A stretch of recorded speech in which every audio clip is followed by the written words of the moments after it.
Hi guys, I am coming to you from beautiful Hoi An city. That is an Asian city. Behind me there is a Japanese bridge that has been built in 1952 in the year of a Chinese dog, and the bridge itself has been built by Japanese, and it's been joining two parts of the city, Chinese part of the city and Japanese part of the city. This town called Hoi An is actually a World Heritage town that has been discovered by actually Polish architect Kazimierz Kwiatkowski. Kazimierz Kwiatkowski came here in 80s as an architect, and he discovered the beauty of this yellow town, and he was the one who actually was convincing the villagers, because it was a very small town at that time, the villagers not to rebuild their houses in their modern way, but to keep preserving the old ways of architecture. And the bridge behind me it's a very old bridge built by Japanese, but look at the roof. The rooftop has dented parts and the kind of hipped parts, right? And those parts they are considering yin and yang parts, so sky and earth, female and male, and they are kind of also symbolizing the balance between people, the balance between life. This roof also, it's a very old way of building. The roof tiles itself, they are made of such a materials that they absorb the moisture and they absorb the rain when the storm is coming, make the roof heavier, so the storm won't take off the roof. This town has a mixture of Vietnamese, Chinese, and Japanese culture. As I said, this bridge has been joining two parts of the town, Japanese and Chinese. And for example, here you have the Chinese house. And how to recognize the Chinese house? The Chinese house has round lanterns. Japanese lanterns, I will show you in a minute, are longer, and it also has two eyes. I don't know if you will be able to see it, but this is kind of like a one eye, and here there is another eye. Sometimes they are decorated with red, so they are easier to spot. And you can see this is also actually Chinese house, but it has because I can see two eyes here behind the sign, but it has Japanese lanterns. So Japanese lanterns, they are long lanterns. Round lanterns, they are Chinese lanterns, and any other shape of the lanterns, they are Vietnamese lanterns. And you can see the reminiscence of all those cultures absolutely everywhere in the town. The whole town is painted yellow. Please look at the pictures that I have posted. Is super beautiful. So for example, the Chinese culture can be seen here. I'm crossing the bridge, so it will become a little bit dark. The Chinese culture can be seen, for example, in the astrological signs. Vietnamese people, they also have 12 animal signs, and they are more the animals that are bigger, they are more in favor than the smaller animals, but they took those beliefs and that custom of calculating the year you are born and who you should make business with from Chinese people. Also, they believe that 2 years after your year, people who are born in 2 years after your year, they are good people to make a business with. Also here, look, they are very beautiful houses, yellow houses. Here there is also some Chinese temple, and behind me, and for example, in that temple there is a sculpture of a dragon and a catfish, and Vietnamese and Chinese, they share the story of the catfish, that that is crosses the river becomes a dragon, so becomes like a symbol of strength. And Vietnamese people, they have four kind of like heroic animals, which are not really animals. They are like mythological creatures, but they call them animals. Look at this beautiful building. It's a unicorn that actually looks like a dragon, and there is unicorn dance that is similar to Chinese dragon dance and Japanese dragon dance. Then there is a dragon itself. Then there is a phoenix that is also a mythological creature, and a turtle that symbolizes a wisdom. The other similarities between those cultures are that the crane, you can very often see cranes standing on the turtle, and it's similar like with the yin and yang, that the crane symbolizes the heaven and the turtle symbolizes the earth, and there is this unity. I will post the picture of that statue later on Instagram, so you'll be able to see it. And this is about Hoi An. Hoi An is yellow because it symbolizes peace and hope, but also, truly speaking, it's because in those times it was super hard to make the paint, so the natural ingredients that are yellow and brown, they were more accessible. So you can here see there are two eyes on the house, and this is Chinese house. That's how you can recognize Chinese house. And as I said, the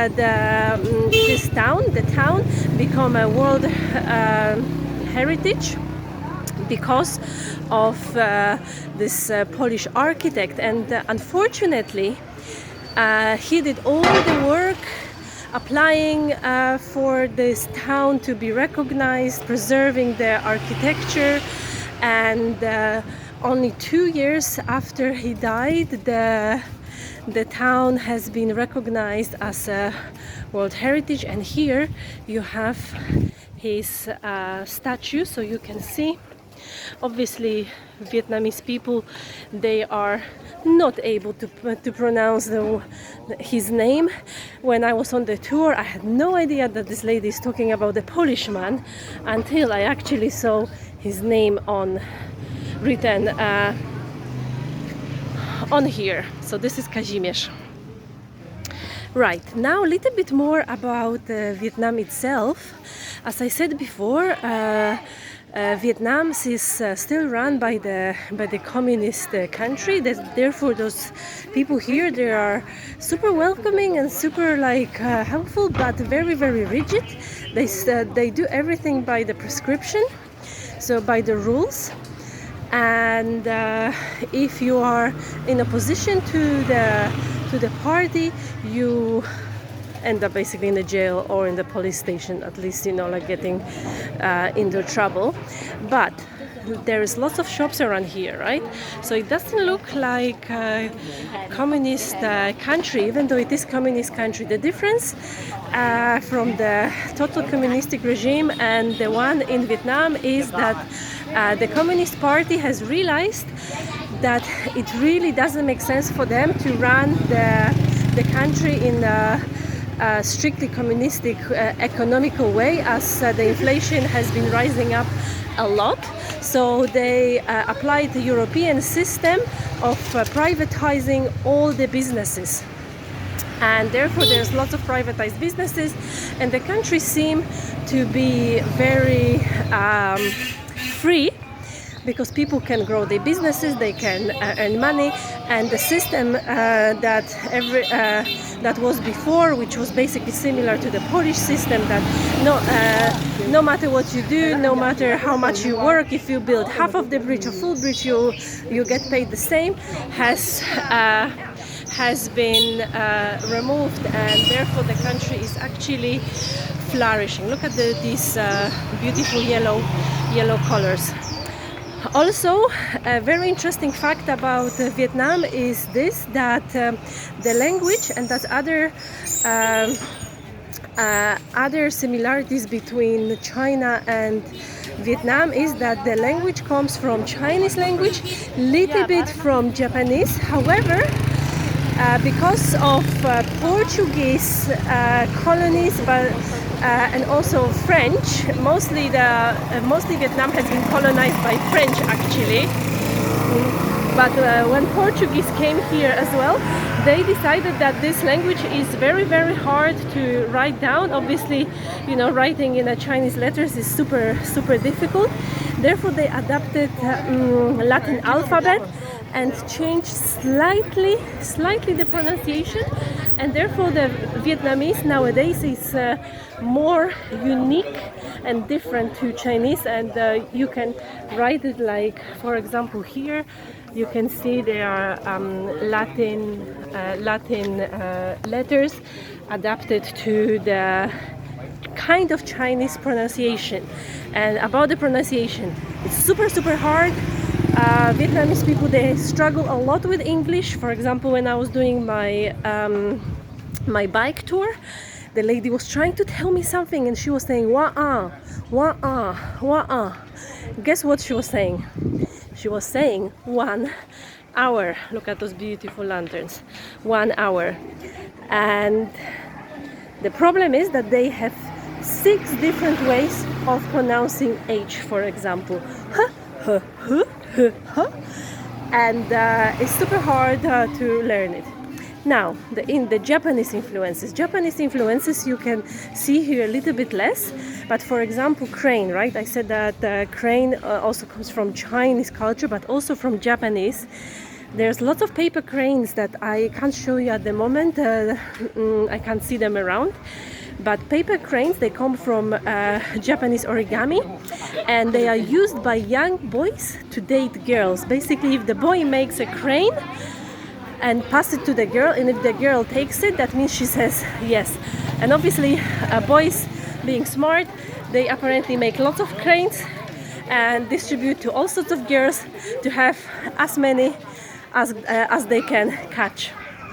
So that's the Japanese influence. And nowadays there is around 2,000 Chinese people living in Hoi An, and Hoi An is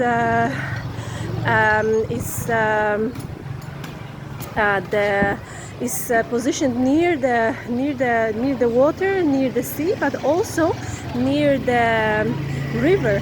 And the half salty, half sweet water, the mixture of this water is great for the seafood. That's what the seafood is a great delicacy here. But in terms of Japanese, there is almost no Japanese here. They left long time back to their own countries. I think I told you actually everything. Here I just show you the Vietnamese lanterns. They are all sorts of shapes. We know that these are Vietnamese because they are not round, they are not long. Oh, I was going to show you the long ones. I will post it on the Instagram. They are not long, so that means they are Vietnamese. And here, one more interesting fact, you can see the lady with a Vietnamese hat. The hats are worn by mostly women, sometimes by men. But originally they were only designed for women, and you could start wearing them from the age of 16 when you are practically ready to get married. It's kind of the sign of your maturity, of your readiness to be engaged in a family life. So hopefully guys, this has been interesting for you. This is the second part of my tiny mini documentary about Vietnam. Please watch the first one that has been recorded in Hoi An, Hanoi. We are in Hoi An today. Hanoi, the capital city of Vietnam. Okay, have a lovely day guys. These are the Vietnamese earrings that I purchased today for about 80 cents. Have a lovely day. Bye.